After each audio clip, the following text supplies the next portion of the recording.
ये नौजवान गौतम कुल का गर्वित गौतम है। गौतम कुल के सबसे बुजुर्ग गजेंद्र गौतम कपिलेंद्र युवान के मुख्य सहयोगियों में से एक हैं। गर्वित शिखर युवान के गुट का एक और प्रलयनकारी शूरवीर है। इसका जादुई जीव एक अग्नि तत्व वाला मात्र राक्षस है जिसे शाही ज्वाला टिड्डा कहा जाता है। ये विकराल जीव शायद एक ही बार में 1,00,000 आकाश दहन टिड्डों को जन्म दे सकता है। इसके जादुई जीव से निपटना बेहद मुश्किल है, इसलिए अगर तुम्हारा सामना इससे होता है तो तुम्हें बहुत सावधान रहना होगा। गर्वित गौतम भी एकता स्तर के 8वें पायदान पर है। वो तुम्हारे लिए कितनी बड़ी चुनौती बन सकता है, ये तुम खुद अपनी आंखों से देखने वाले हो। जैसे ही रिद्धि ने अपनी बात पूरी की, गर्वित गौतम और उसका शाही ज्वाला टिड्डा मैदान में जंग के लिए उतर चुके थे। उसका प्रतिद्वंदी, जो 7वें पायदान का एक एकता स्तर का शिष्य था, उसके सामने बिल्कुल बेबस नजर आ रहा था। जब आकाश दहन टिड्डों का झुंड उमड़ा तो पूरी हवा भीषण लपटों से भर गई और उसके प्रतिद्वंदी के पास हार मानने के अलावा कोई चारा नहीं बचा। अद्भुत, रुद्र ने अपनी भ्रुकुटियां सिकोड़ते हुए कहा।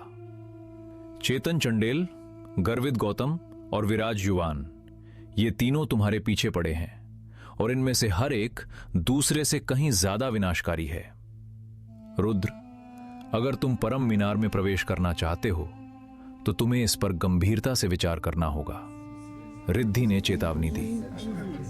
अभी इस बारे में बात करना बहुत जल्दबाजी होगी। अगर मैं दूसरा दौर ही पार नहीं कर पाया तो मुझे परम संघर्ष के बारे में सोचने की जरूरत ही नहीं पड़ेगी, रुद्र ने मुस्कुराते हुए कहा। हकीकत तो यह थी कि ये तीनों नौजवान उसे डरा नहीं रहे थे। वे उसे पहली और दूसरी मंजिल के खजानों के लिए मुकाबला करने से नहीं रोक सकते थे और ना ही तीसरी मंजिल का रहस्य जानने के उसके फौलादी संकल्प को तोड़ सकते थे। चिंता मत करो रुद्र, मैं तुम्हारी रक्षा करूंगी, दिव्या ने भरोसा दिलाते हुए कहा। बिल्कुल, तुम्हारे आसपास रहते हुए मुझे फिक्र करने की कोई जरूरत नहीं है, रिद्धि ने भी सहमति जताते हुए कहा।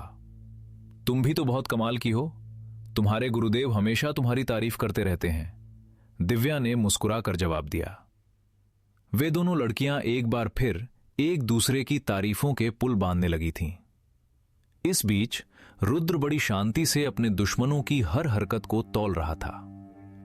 वहां वास्तव में कई ऐसे नामी चेहरे थे जिनकी युद्ध क्षमताएं रोंगटे खड़े कर देने वाली थीं, खासकर चेतन चंडेल और गर्वित गौतम, जो शिष्यों के बीच दहशत और सम्मान का केंद्र बने हुए थे। रुद्र, क्या तुम्हें पता है कि आज तुम्हारा मुकाबला किससे है? रिद्धि ने पूछा। हां, यह सुहानी है, तुम्हारी वही पुरानी प्रतिद्वंदी। विराज युवान और सुहानी एक जोड़ा है और दोनों ही 7वें पायदान पर हैं। एक जोड़ा? रुद्र इस बात से अच्छी तरह वाकिफ था कि सुहानी का सूर्यवंशी कुल कभी भारद्वाज कुल के बराबर रुतबा रखता था, लेकिन वो हजारों साल पुरानी बात थी। अब सूर्यवंशी कुल के पास 3 ऋषि थे, जिनमें से ऋषि सुधीर एक थे। दूसरे ऋषि सुमेध के नेतृत्व में वे युवान खानदान के सबसे मजबूत समर्थक बन चुके थे। श्रेया और सुहानी सूर्यवंशी कुल की ही पोतियां थीं और वे ऐसी दुश्मन थीं जो किसी भी तरह की शराफत के लायक नहीं थीं। जूनियर सेक्ट मास्टर की प्रतिभा ने पूरे संप्रदाय को हिलाकर रख दिया था। कपिलेंद्र युवान के गुट से जुड़े सभी होनहार शिष्य उसे बुरी तरह कुचलने के लिए बेताब थे। हालांकि उनकी असली ताकत का परीक्षण अभी होना बाकी था। क्या वे सच में रुद्र के बढ़ते हुए कदमों को रोक पाएंगे? ये तो आने वाला वक्त ही बताने वाला था। रुद्र के भीतर कोई घमंड नहीं था, पर उसे अपने सामर्थ्य की बिल्कुल साफ पहचान थी। खुद को पार करो और तुम अपने दुश्मनों को धूल चटा सकते हो। रुद्र ने एक गहरी सांस ली। अब उसी की बारी थी। जैसी कि उम्मीद थी, ऋषि सुधीर ने ऐलान किया, अगला मुकाबला नौपथ पर्वत की सुहानी बनाम नील अमर खड़ग पर्वत के रुद्र। रुद्र महा प्राच्य संप्रदाय के जूनियर सेक्ट मास्टर हैं। देवियों और सज्जनों, क्या आप लोग तैयार हैं? उसका नाम सुनते ही पूरी दर्शक दीर्घा उत्साह से उबल पड़ी। उनकी ये प्रतिक्रिया गर्वित गौतम के आने से भी कहीं ज्यादा विकराल थी। चूंकि जूनियर सेक्ट मास्टर बहुत कम ही लोगों के सामने आते थे, इसलिए कई शिष्य उन्हें अपनी आंखों से देखने के लिए तरस रहे थे। हजारों नजरों के बीच रुद्र आसमान से उतरकर बिना किसी नाटक के सीधे युद्ध क्षेत्र में आ खड़ा हुआ। अपनी काल नाग खड्ग को खींचकर रुद्र ने उसे अपने सामने की चट्टान में गाड़ दिया और अपनी प्रतिद्वंदी का इंतजार करने लगा। सातवें पायदान की सुहानी, मेरे खड्ग संकल्प का अभ्यास करने के लिए यह कोई बुरी शिकार नहीं है। काल नाग खड्ग को देखकर दर्शकों के मुंह खुले के खुले रह गए। कई आंतरिक शिष्यों ने अपनी आंखें फाड़ ली ताकि वे जूनियर सेक्ट मास्टर के प्रदर्शन का एक भी पल न चूके। जूनियर सेक्ट मास्टर शायद छठे पायदान वाले शिवंक युवान से थोड़े ही ज्यादा शक्तिशाली होंगे, पर सुहानी के खिलाफ मुझे डर है कि यह एक हारी हुई जंग साबित होगी। उसकी प्रतिभा को देखते हुए भगवान ही जानता है कि उसने कितनी प्रगति की होगी। शायद उसके पास जीतने का एक मौका हो। खैर, चलो देखते हैं कि क्या होता है। सच कहूं तो मैं जूनियर सेक्ट मास्टर के साहस की दाद देता हूं। ऐसे बहुत कम लोग हैं जो उस खूंखार गुट के लोगों का सामना करने की हिम्मत रखते हैं। यहां तक कि प्रथम और चतुर्थ ऋषि के पोते पोतियों में भी इतना साहस नहीं है। मैंने सुना है कि जूनियर सेक्ट मास्टर ने शिवंक युवान को पीट पीट कर अधमरा कर दिया था। मुझे लग रहा है कि सुहानी आज शिवंक की तरफ से उसे एक कड़ा सबक सिखाएगी। यह लड़ाई बहुत भयंकर होने वाली है। सुहानी आ गई। जहां दर्शकों की निगाहें टिकी थीं, वहां आग जैसे लाल लिबास में एक बेहद खूबसूरत लड़की धीरे धीरे झील के ऊपर से उतरी। उसके दहकते हुए लाल होंठ, बिल्ली जैसी आकर्षक आंखें, कोमल मुद्रा और पतली लचीली कमर ने दर्शकों के होश उड़ा दिए। उसके हर एक मादक कदम पर लोग आहें भर रहे थे। कोई मुश्किल से ही अंदाजा लगा सकता था कि ऐसी लड़की को अपनी बाहों में भरने का एहसास कैसा होगा। आखिरकार उसकी सुंदरता आम इंसानों की पहुंच से कोसों दूर थी। पूरे युद्ध क्षेत्र में मौत जैसा सन्नाटा छा गया। सुहानी ने अपनी कातिलाना निगाहें उस तलवारबाज नौजवान पर दौड़ाईं। उसके सफेद बाल धीमी हवा में लहरा रहे थे, जो उसके छिलकेदार काले हाथ के साथ एक भीषण और डरावना विरोधाभास पैदा कर रहे थे। उसे यह मानना ही पड़ा कि रुद्र में एक खास तरह का आकर्षण था, जो सिर्फ उसके शूरवीर वाले अंदाज तक सीमित नहीं था। उसकी नजरें और उसके खड़े होने का तरीका दोनों ही दिल दहला देने वाले थे। हालांकि उसके स्तर के बारे में सोचकर सुहानी पूरी तरह से आत्मविश्वास से भरी हुई थी। अपना मन पक्का करने के बाद सुहानी का जादुई जीव उसके जादुई स्थान से बाहर निकला और किसी ताओती जैसी दरिंदगी के साथ उसके चारों ओर लिपट गया। महाप्राच्य संप्रदाय के सूर्यवंशी कुल के पास उनके जादुई जीवों के रूप में पंखधारी नाग होते थे। सुहानी के उस विशालकाय पंखधारी नाग के पास खून जैसे लाल पंखों का एक जोड़ा था, जो आग की लपटों से धधक रहा था। ज्यादातर पंखधारी नाग अग्नि और विष दोनों तत्वों वाले जादुई जीव होते थे। सुहानी के इस नाग का खौफ उन आंखों में छिपा था जो उसके पूरे शरीर पर फैली हुई थीं। कुल मिलाकर 100 खून जैसी लाल आंखें जो आग और जहर से धधक रही थीं। यह दूसरी श्रेणी का संत जीव था, शतनेत्र पंखधारी नाग। इसके अग्नि और विष गुणों के अलावा इसमें मायाजाल रचने की भी असीमित क्षमता थी। जैसे ही रुद्र की निगाहें उस शतनेत्र पंखधारी नाग के सुलगते पंखों और खूनी आंखों पर पड़ी, उसने एकदम घोटने वाले दबाव को महसूस किया। क्या ही विकराल जादुई जीव था। जिस पल उस शतनेत्र पंखधारी नाग ने रुद्र पर अपनी नजरें गड़ाईं, उसका कातिलाना इरादा पूरे मैदान में फैल गया। सुहानी ने अपने कदम बढ़ाए और अपने जादुई जीव के साथ काल बनकर आगे झपटी। उसके हाथ में 7वें पायदान की रक्त पंखी नाग खड्ग थी, जो किसी सांप की तरह घुमावदार और सिकाड़ा के पंखों जैसी पतली थी।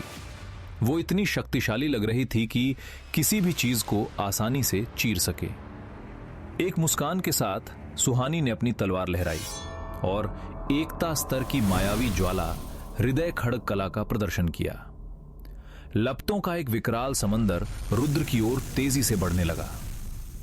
जूनियर सेक्ट मास्टर, क्या आप मेरी इस बात से सहमत होंगे अगर मैं कहूं कि आप एक निहायत ही बेवकूफ इंसान हैं? सुहानी के खूबसूरत चेहरे पर एक दिलकश मुस्कान चिपकी हुई थी और उसकी मादक आवाज पूरे युद्ध क्षेत्र में गूंज उठी। तो दोस्तों, एक तरफ है सुहानी का वो मादक लेकिन जानलेवा रूप और उसका शतनेत्र पंखधारी नाग, तो दूसरी तरफ है खामोश खड़ा रुद्र और उसकी काल नाग खड़ग। सुहानी के जहरीले मायाजाल और आग के बवंडर का सामना रुद्र अपने उस नए विद्रोही खड़ग संकल्प से कैसे करेगा?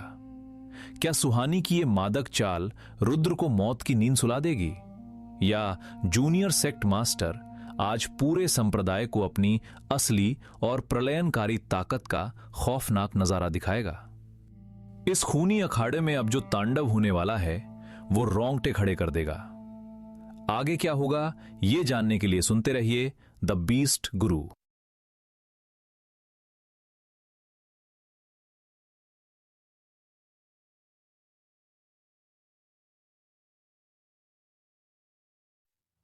इंसान को कभी उसकी शक्ल सूरत से नहीं आंकना चाहिए।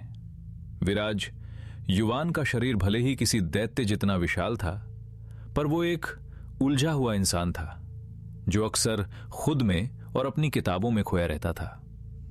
दूसरी ओर रुद्र दिखने में एक सभ्य और शांत नौजवान लगता था, लेकिन सुहानी की नजरों में वो बस एक जाहिल और खूंखार जंगली था जिसे अपनी हैसियत का कोई अंदाजा नहीं था। तुम जैसे लोग अक्सर अपनी मौत जल्दी बुला लेते हैं, सुहानी ने अपनी मादक पर जहरीली आवाज में तंज कसते हुए कहा। उसकी यह बात एक तरह से सच भी थी, क्योंकि प्राण पीड़ा की वजह से रुद्र के पास वैसे भी जिंदा रहने के लिए ज्यादा वक्त नहीं बचा था। सुहानी ने अपने शतनेत्र पंखधारी नाग से मानसिक संपर्क किया। वो विशालकाय नाग जमीन को हिलाते हुए आगे बढ़ा और उसकी 100 आंखों से खून जैसे लाल रंग की लपटें फूटने लगीं। ये लपटें किसी खतरनाक जहर की तरह लग रही थीं। ये उसकी आत्मिक शक्ति थी, हृदय दहन विष ज्वाला। उस जानलेवा और जहरीली आग से घिरी हुई सुहानी पूरे आत्मविश्वास के साथ हंसी और उसने अग्निदेव का प्रलयनकारी प्रहार कर दिया। मैंने सिर्फ अपनी 70% ताकत का ही इस्तेमाल किया है, ये एक ही झटके में तो नहीं मरेगा, है ना? सुहानी ने मन ही मन शातिर अंदाज में सोचते हुए खुद से कहा। ठीक उसी पल जब रुद्र उन लपटों में खाक होने वाला था, उसने आखिरकार अपनी काल नाग खड़ खींच ली। जैसे ही उसने उस काल नाग की आंख पर अपनी उंगली रखी, उसने महसूस किया कि तलवार के भीतर का खूनी नाग उबलने लगा है। उसका प्रहार तेज, अचूक और बेहद बेरहम था। अपनी तलवार को पीछे खींचते हुए उसने एक कदम आगे बढ़ाया और एक झटके में वार कर दिया। यह हरकत दिखने में भले ही बहुत साधारण लग रही थी, पर जब दर्शकों ने इसे देखा तो पूरे अखाड़े में एक सनसनी दौड़ गई। यह विद्रोही खड्ग संकल्प का पहला प्रहार था, उल्टी धारा। सुहानी वो नदी थी जिसकी धारा को रुद्र चीरने जा रहा था। सुहानी वो पहली शख्स थी जिसने इस प्रहार के भीतर छिपे उस चीर देने वाले और अजय संकल्प को महसूस किया। वो जिद्दी, बेरहम और प्रलयनकारी इच्छा एक ऐसे विनाशकारी हमले में बदल गई जिसने सुहानी को पल भर में सुन्न कर दिया।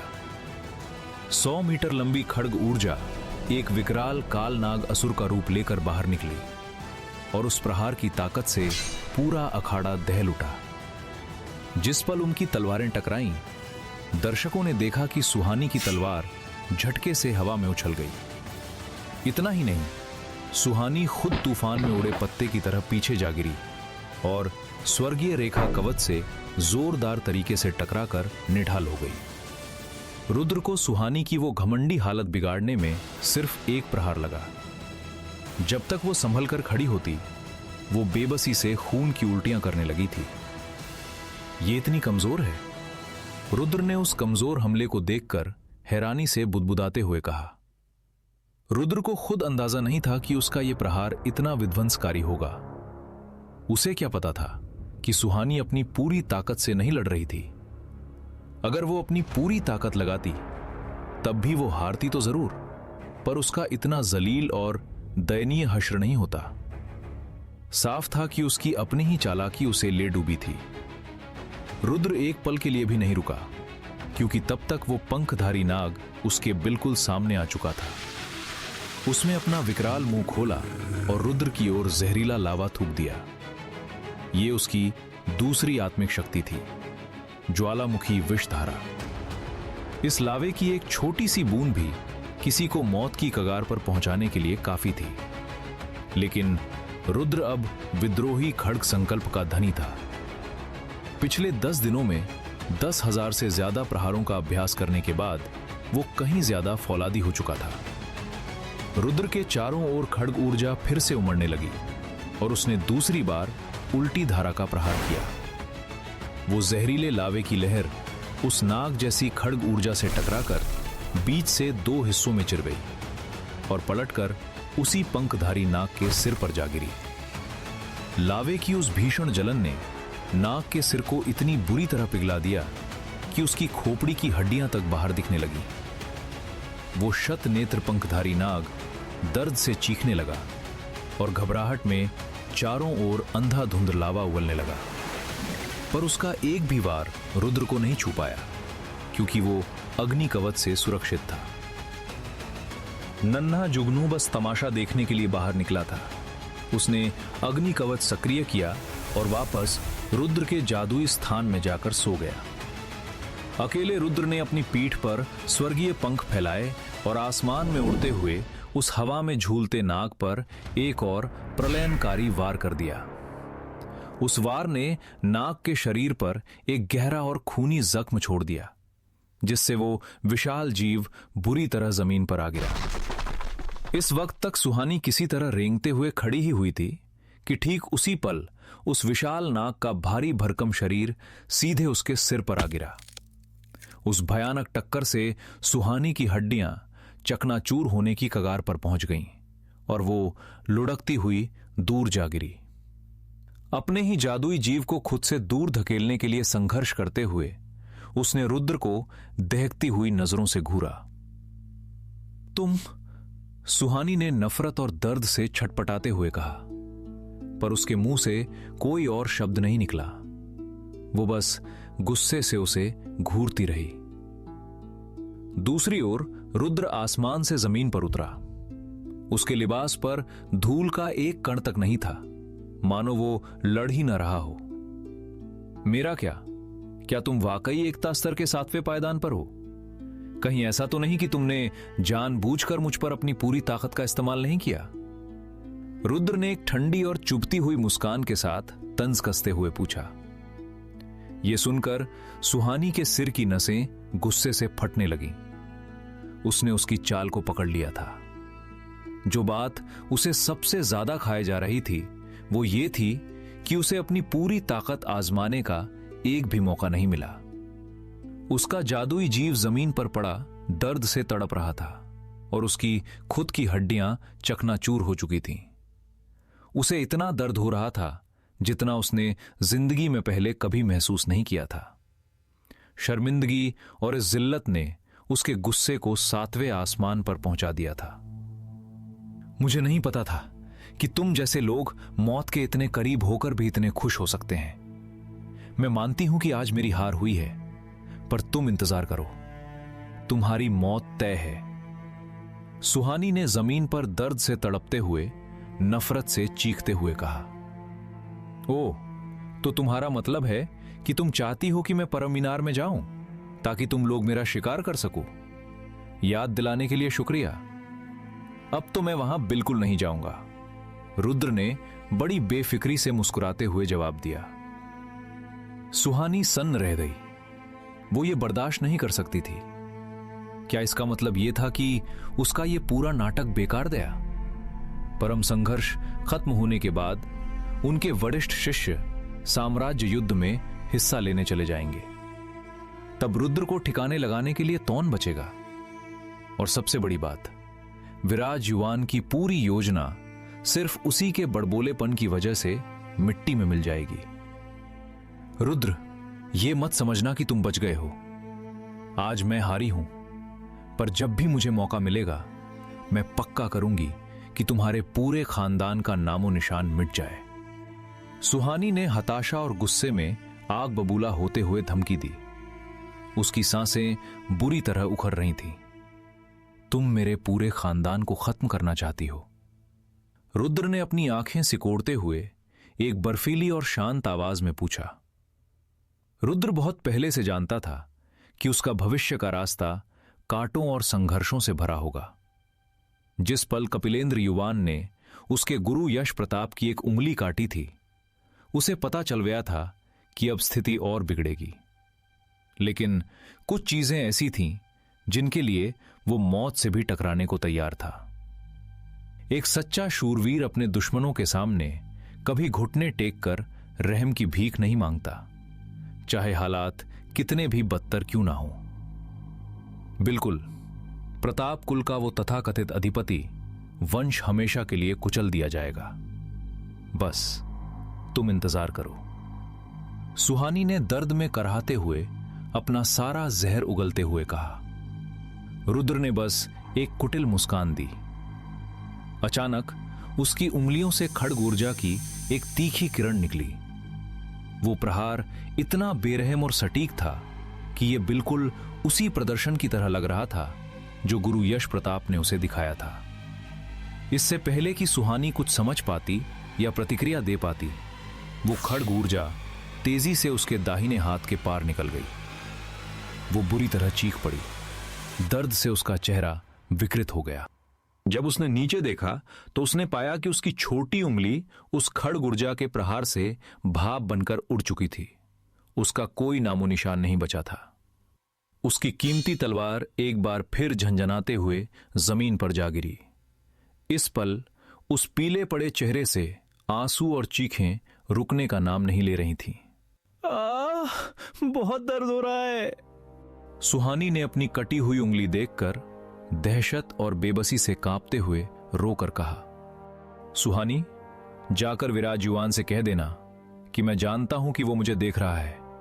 उससे कहना कि आज से ठीक 1 महीने बाद परमीनार में मैं उसका हाथ जड़ से उखाड़ लूंगा।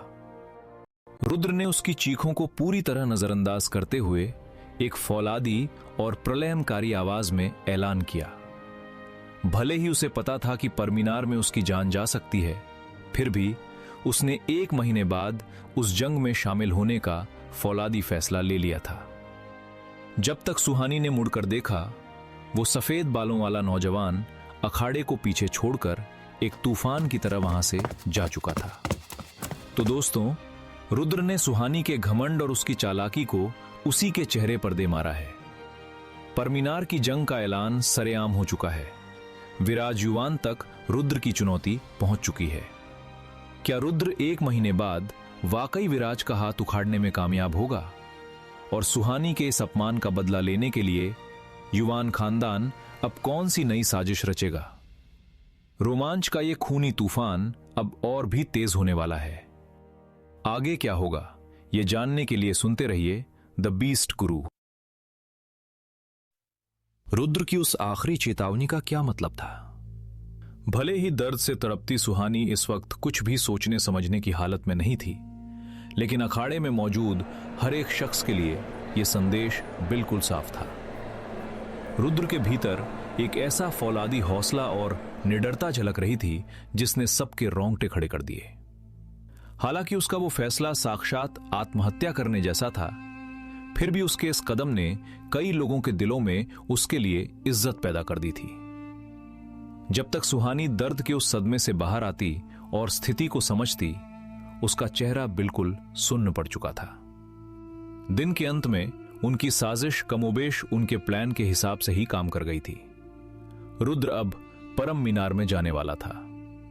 हालांकि सुहानी को बहुत बुरी तरह हार का मुंह देखना पड़ा था और यहां तक कि उसकी छोटी उंगली भी कट चुकी थी। जब उसने पीछे मुड़कर देखा तो एक विशालकाय नौजवान गुस्से की आग में जलता हुआ रुद्र को जाते हुए घूर रहा था। विराज, तुम्हें मेरे लिए उसे तड़पा तड़पा कर मारना होगा। सुहानी ने अपनी कटी हुई उंगली को थामे रोते और बिलखते हुए कहा। जब विराज युवान स्वर्गीय रेखा कवच के हटने के बाद तुरंत उसके पास पहुंचा, तब तक रुद्र नील अमर खड्ग भवन की ओर लौट चुका था। तुम चिंता मत करो, विराज युवान ने अपनी आंखों में साक्षात मौत की दहशत लिए हुए दांत पीसते हुए कहा। सुहानी, तुमने जो दर्द सहा है, मैं रुद्र को उसका 10,000 गुना दर्द दूंगा। किसी की भी हिम्मत नहीं होनी चाहिए कि वो तुम्हारे साथ ऐसा सलूक करे। आज ये मेरी गलती थी। अगर मैं आ सकता तो अपनी जान पर खेलकर भी तुम्हें बचाने आता। विराज युवान ने अब तक कई लोगों की जान ली थी, लेकिन आज से पहले उसने कभी किसी की मौत की इतनी शिद्दत से कामना नहीं की थी। महाप्राच्य संप्रदाय अब भी अपने सख्त नियमों से बंधा था, इसलिए उसे खुद को यह सब सहने के लिए मजबूर करना पड़ा। हालांकि इस बात ने उसे इस घटना पर तिलमिलाने से नहीं रोका। अब तुम्हें यहां से जाना चाहिए, ऋषि सुजैन ने स्थिति को संभालने की कोशिश करते हुए शांत स्वर में कहा। तुम्हारी हिम्मत कैसे हुई बोलने की? तुम उसे उसकी उंगली कटने से रोक भी नहीं पाए। विराज युवान ने ऋषि सुजैन पर बुरी तरह भड़कते हुए चिल्लाकर कहा। यह बात ऋषि के लिए काफी अजीब और अपमानजनक थी। हालांकि आज उनसे वाकई एक चूक हुई थी। उन्होंने कभी सपने में भी नहीं सोचा था कि रुद्र इतना निडर और खूंखार निकलेगा, वरना वे इस लड़ाई को बहुत पहले ही रोक चुके होते। शुक्र था कि बहुत कम लोगों ने उस जूनियर को एक ऋषि पर इस तरह चिल्लाते हुए सुना, क्योंकि ज्यादातर दर्शक अभी भी रुद्र की उस अकल्पनीय ताकत के सदमे में थे। सबसे बड़ी बात तो यह थी कि रुद्र को सुहानी को हराने के लिए अपने जादुई जीवों को बाहर निकालने की जरूरत तक नहीं पड़ी थी। आखिर वो सच में कितना ताकतवर था? वहां मौजूद शायद ही कोई ऐसा दर्शक होगा जो इस हकीकत से अंदर तक न हिल गया हो। शायद परम मीनार में उन्हें इस सवाल का जवाब मिल ही जाए। नील अमर खड्ग पर्वत के शिष्य रुद्र के लिए जोर शोर से चीयर कर रहे थे। परम मीनार के लिए 17 जगहों में से एक पर उसका कब्जा जमाना ही एक ऐसा बड़ा सम्मान था जो उनके पर्वत को सालों से नसीब नहीं हुआ था। हालांकि अब वे सब उस मुकाबले का और भी बेसब्री से इंतजार कर रहे थे जो आज से ठीक 1 महीने बाद होने वाला था। वो एक असली और बेरोक टोक कत्लेआम होने वाला था, क्योंकि जूनियर सेक्ट मास्टर से खुन्नस रखने वाले ज्यादातर लोग वहीं इकट्ठा होने वाले थे। यहां तक कि ऋषि भी परम मीनार की उन 3 मंजिलों के भीतर होने वाली घटनाओं में दखल नहीं दे सकते थे। क्या वे सच में वहां एक दूसरे की जान लेने वाले थे? जूनियर सेक्ट मास्टर सच में बेमिसाल हैं। उनका जिगरा और सीधापन वाकई काबिले तारीफ है। भीड़ में से एक शिष्य ने सम्मान से भरे स्वर में कहा, मैं बस यही दुआ करता हूं कि भगवान उन्हें साधना के लिए थोड़ा और वक्त दे दे। दूसरे ने चिंता जताते हुए कहा, अब तो बस 1 ही महीना बचा है। अगर वो परम मीनार में गया तो विराज युवान और बाकी लोग झुंड बनाकर उस पर हमला करेंगे। उसे इस बात की कोई परवाह नहीं है। क्या खौलता हुआ खून है उस नौजवान का। मुझे तो उसमें साक्षात प्रताप कुल के पूर्वजों का वो संकल्प नजर आया जिसके बारे में अक्सर कहानियों में सुना जाता था। कौन जाने कि महापरिषद के वो तटस्थ ऋषि उसका समर्थन करेंगे या नहीं। तटस्थ ऋषियों से उनका मतलब उन लोगों से था जो कपिलेंद्र युवान या यश प्रताप के गुट से बाहर थे। ऐसे कई ऋषि थे जिन्होंने अब तक किसी का पक्ष नहीं चुना था, जिनमें सबसे प्रमुख थे 100 साल के प्रथम ऋषि ऋषि भार्गव और चतुर्थ ऋषि ऋषि सुमित्रा। अपने भवन में ऋषि भार्गव और ऋषि सुमित्रा ने अभी अभी हुई इस लड़ाई को पूरा देखा था। एक बात है जो मैंने सुनी है, ऋषि भार्गव ने अपनी सफेद दाढ़ी पर हाथ फेरते हुए सोच मग्न स्वर में कहा। कहिए भार्गव जी, ऋषि सुमित्रा ने शांति से पूछा। कुछ दिनों पहले जब यश प्रताप और कपिलेंद्र युवान के बीच लड़ाई हुई थी तो कपिलेंद्र ने जीत हासिल की और चेतावनी के तौर पर यश की एक उंगली काट ली थी। तो जूनियर सेट मास्टर ने सुहानी के साथ जो किया वो उसी का बदला था? ऋषि सुमित्रा ने अपनी आंखें सिकोड़ते हुए हैरानी से पूछा। मुझे उम्मीद नहीं थी कि एक कम उम्र का लड़का इतना निडर हो सकता है। उसे कपिलेंद्र युवान को नाराज करने की कोई परवाह ही नहीं है। ऋषि भार्गव ने अचंभे में सिर हिलाते हुए कहा। लड़के में जिगरा तो है, मुझे आश्चर्य है कि कपिलेंद्र युवान इस बारे में क्या सोचता है। और क्या, उसके स्तर के किसी भी इंसान के लिए अगर वो जूनियर सेक्ट मास्टर को इतनी छोटी सी बात के लिए मारता है तो वो पूरे महाप्राच्य लोक में हंसी का पात्र बन जाएगा। भविष्य में जब वो संप्रदाय का मुखिया बनना चाहेगा तो ये बात उसके लिए बहुत बड़ी आलोचना का कारण बनेगी। ऋषि सुमित्रा ने तर्क देते हुए समझाया।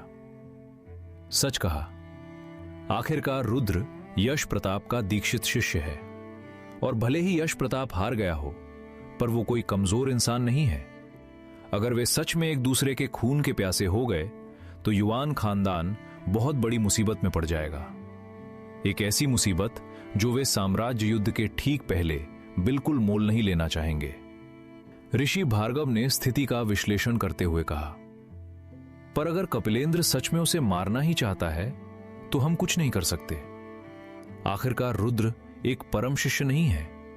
अगर वो होता तो कपिलेंद्र के लिए उसे छूना बहुत मुश्किल हो जाता, कम से कम तब तक जब तक कि उसे महाप्राच्य तलवार नहीं मिल जाती। तो आपको क्या लगता है कि यश प्रताप ने इस बच्चे के लिए कपिलेंद्र से दुश्मनी क्यों मोल ली? यही वो बात थी जिसे वे दोनों समझ नहीं पा रहे थे। क्या आपने देखा? वो विद्रोही खड्ग संकल्प था।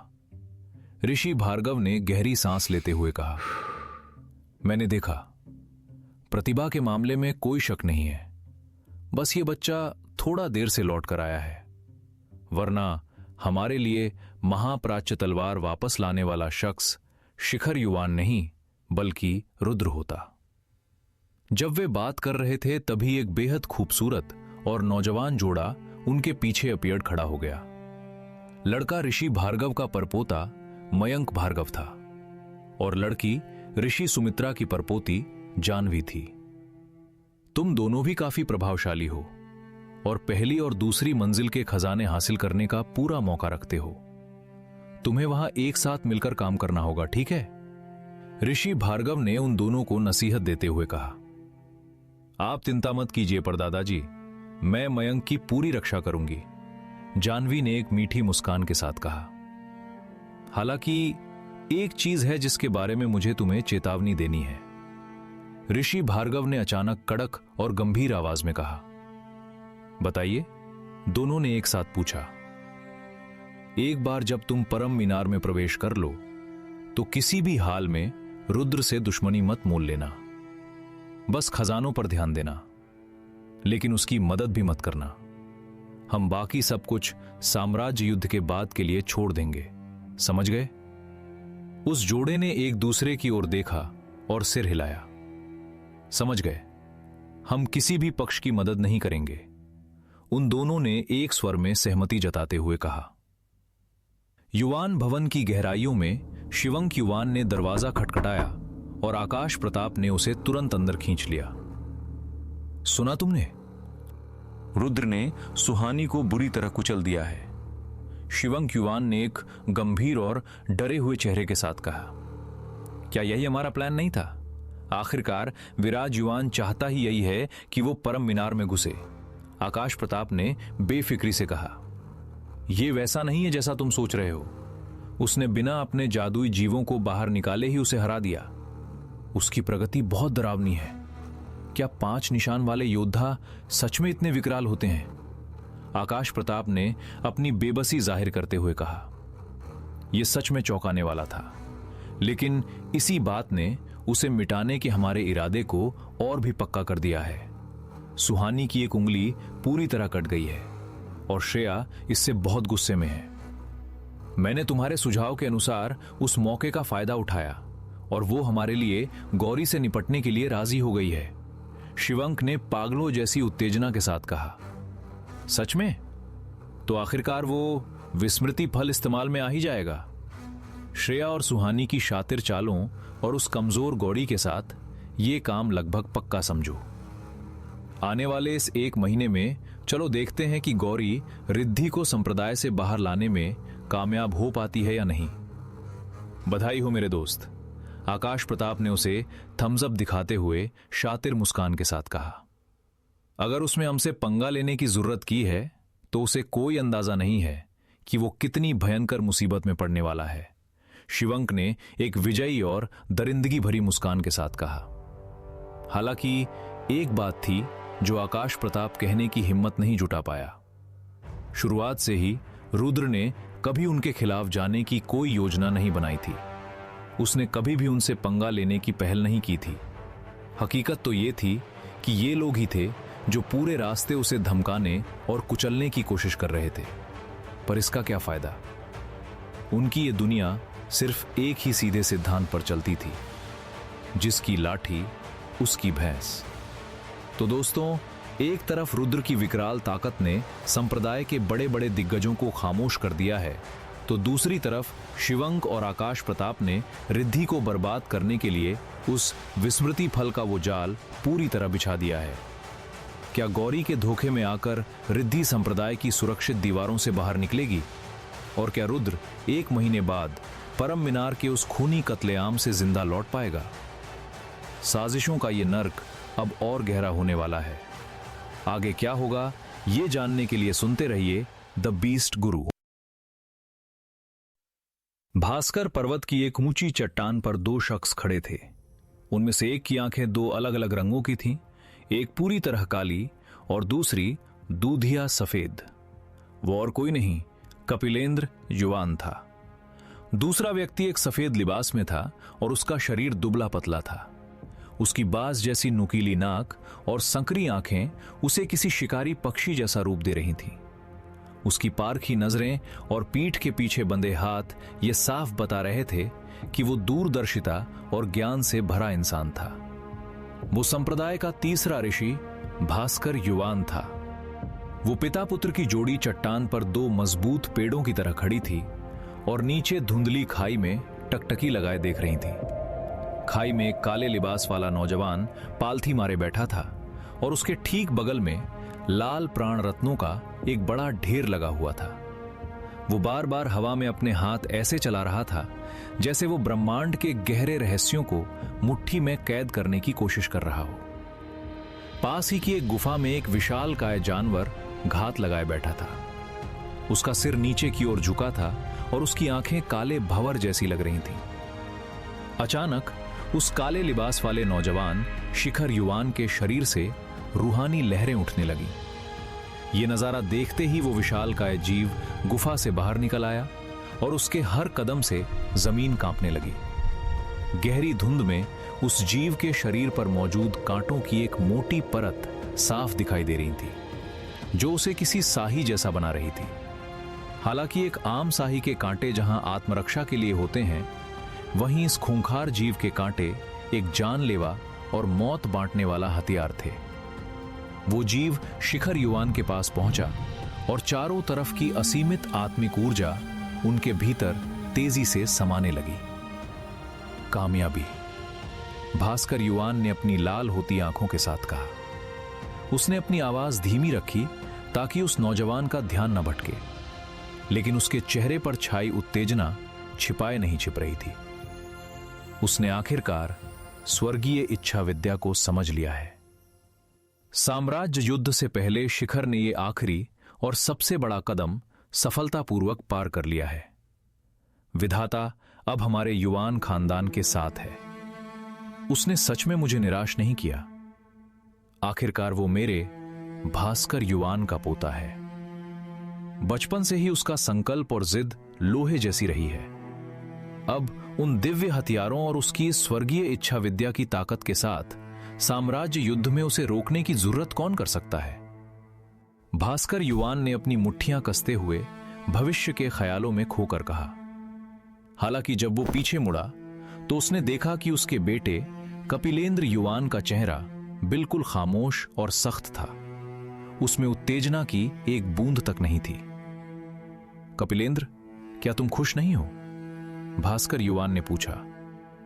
जब तक महाप्राच्य तलवार हमारे हाथों में नहीं आ जाती, तब तक जश्न मनाने की कोई जरूरत नहीं है, कपिलेंद्र युवान ने जवाब दिया। सच कहूं तो तुम्हें उस पर इतना दबाव नहीं डालना चाहिए। इन सालों में शिखर ने मुझे कभी निराश नहीं किया है, भास्कर युवान ने कहा। दबाव? आप ऐसा नहीं कह सकते। हमारी इस दुनिया में ताकतवर का ही राज चलता है। अगर उसे ऊंचाइयों पर चढ़ना है तो उसे अपनी 100% से भी ज्यादा जान लगानी होगी और अपना पूरा ध्यान इसी लक्ष्य पर लगाना होगा। पिताजी, मुझ पर उसे कठोरता से पालने का इल्जाम मत लगाइए। एक दिन जब शिखर महाप्राच्य लोक के तख्त पर बैठेगा तो वो मुझे ही शुक्रिया कहेगा। कपिलेंद्र ने अपनी बात जारी रखी। शिवांक का हाल भी ऐसा ही है। मैंने इतने सालों तक सिर्फ शिखर पर ध्यान दिया है और इस वजह से शिवांक को नजरअंदाज कर दिया। आज उसकी जो भी हालत है उसका जिम्मेदार मैं हूं। लेकिन जब शिखर वो महाप्राच्य तलवार ले आएगा तब शिवांक को भी वो सब कुछ मिलेगा जो आज उसके बड़े भाई के पास है। हमारे युवान खानदान को सिर्फ चौंकाने वाले हुनरमंद योद्धाओं की जरूरत है, किसी शर्मिंदगी की नहीं। यह सुनकर भास्कर युवान ने एक गहरी सांस ली। वो इस बात से इनकार नहीं कर सकता था कि कपिलेंद्र की इसी कठोरता और दूरदर्शिता ने उसे इतनी ऊंचाइयों पर पहुंचाया था, यहां तक कि खुद उससे भी आगे। पिताजी, साम्राज्य युद्ध में अब 2 महीने से भी कम समय बचा है।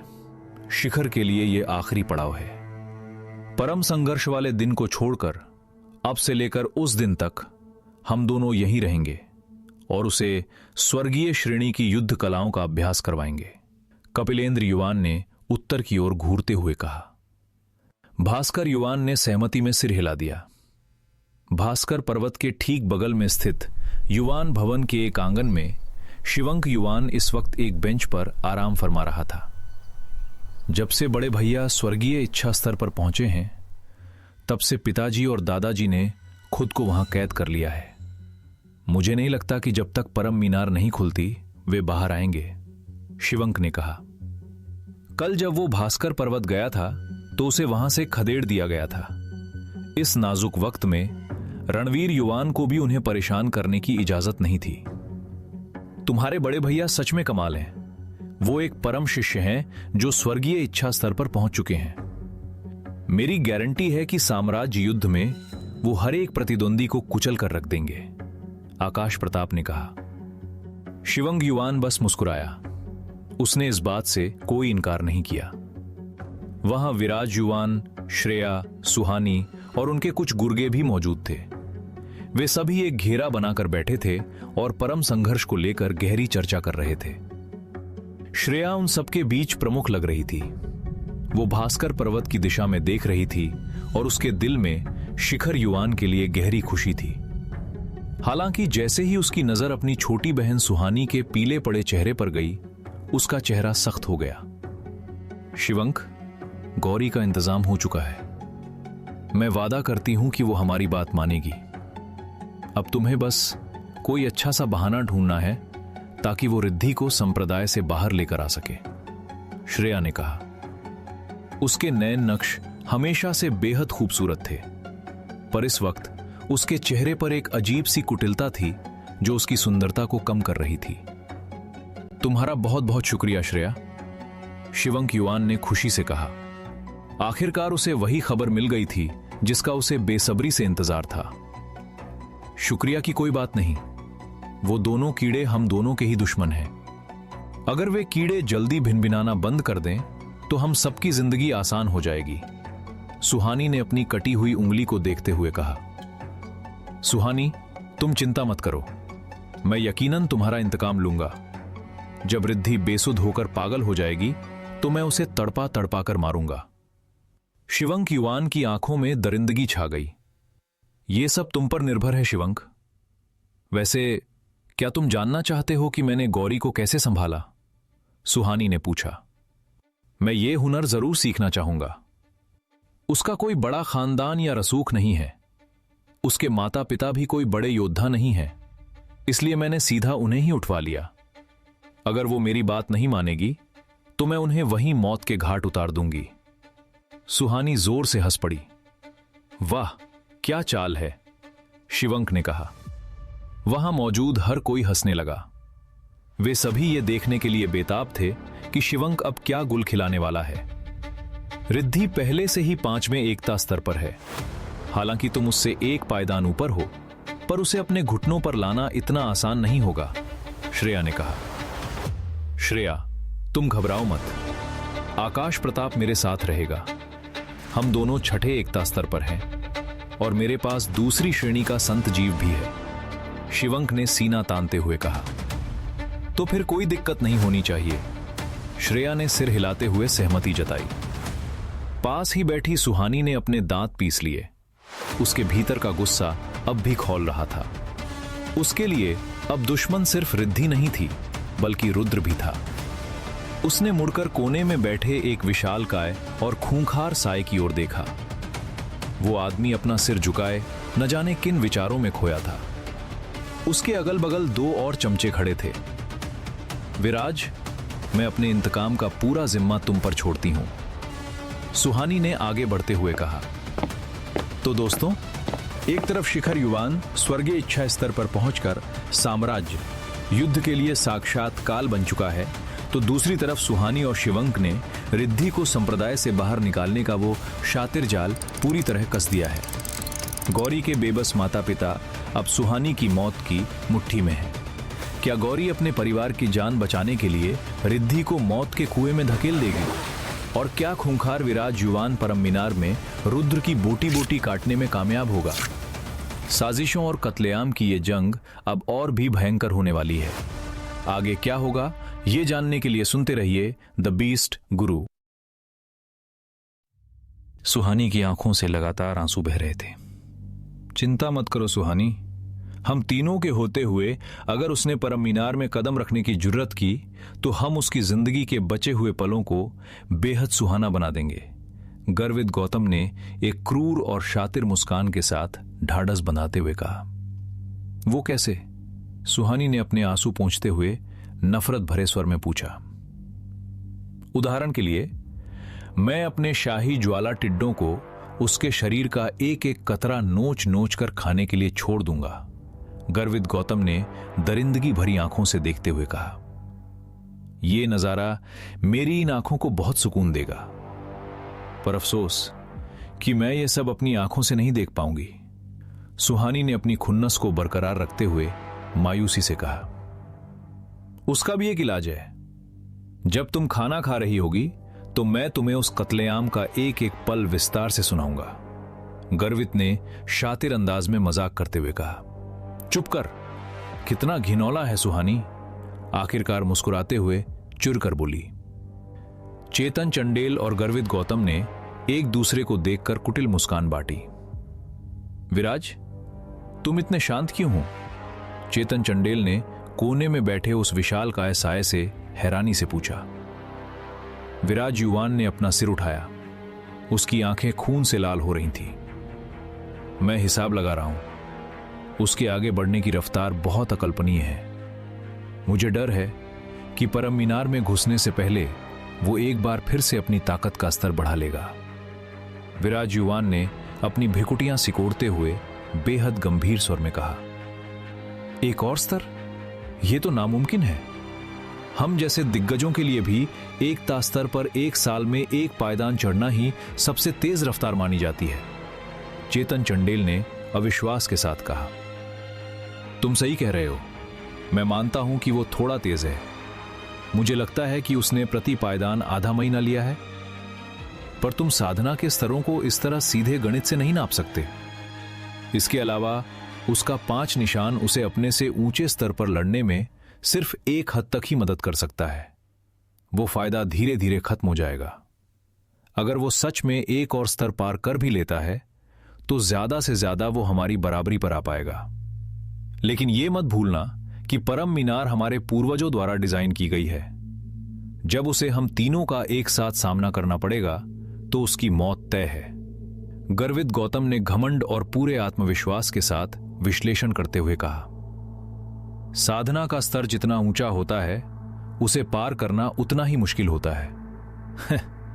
अगर वो हर आधे महीने में एक स्तर पार करने की रफ्तार बरकरार रख सकता है तो वो 5 निशान वाला नहीं बल्कि 100 निशान वाला कहलाएगा, चेतन चंडेल ने उपहास उड़ाते हुए कहा। तुमने बिल्कुल सही कहा। अगर ऐसा हुआ तो वो कोई जीनियस नहीं, साक्षात विधाता कहलाएगा। वैसे भी जब तक वो साक्षात विधाता नहीं है, परम मीनार में कदम रखते ही वो जिंदा लाश बन जाएगा। एक 5 निशान वाला महाबली, मरने के बाद उस बात का क्या ही मतलब रह जाता है। गर्वित गौतम ने ठहाका लगाते हुए कहा, क्या तुम सबको याद है? इसे साबित करने के लिए हमारे पास आर्यमान प्रताप का वो जिंदा और अपाहिज नमूना पहले से मौजूद है। विराज युवान ने एक क्रूर और जहरीली हंसी के साथ याद दिलाते हुए कहा। यह सुनकर हर कोई ठहाके मारकर हंसने लगा। उनकी इकलौती चिंता यही थी कि कहीं रुद्र एक चूहे की तरह परम मीनार से भागकर छिप न जाए। साक्षात विधाता! विराज युवान ने अपनी मुट्ठियां कसते हुए और सुहानी की ओर देखते हुए एक फौलादी और खूंखार आवाज में कहा, अगर वो विधाता भी